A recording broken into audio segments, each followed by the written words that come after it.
Surveillance સ્ટાફે કાર્યવાહી હાથ ધરી હતી। અરજદાર જયંતિલાલ પોપટભાઈ બારૈયા ઉંમર વર્ષ 40 જે વિકલાંગ છે અને પાન માવાનો ગલ્લો ચલાવે છે। તેઓ તારીખ 30/1/2026ના રોજ સાંજે ગલ્લો બંધ કરી ઘરે જતા હતા ત્યારે ખિસ્સામાં રહેલ વેપારના રોકડા ₹12,000 પડી ગયા હોવાની રજૂઆત પોલીસ સમક્ષ કરી હતી।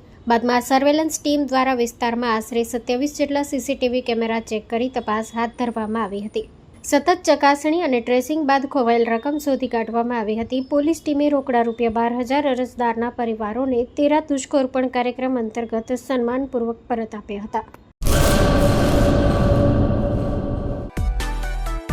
માં motor driving, safe and sure driving.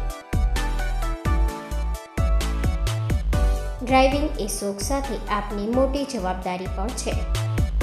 અમારા ઇન્સ્ટ્રક્ટર દ્વારા સચોટ અને સરળ માર્ગદર્શન। આપની રોજની તાલીમની માહિતી મેળવીને શું અધુરાશ છે એના ઉપર પૂરું ફોકસ કરાય છે।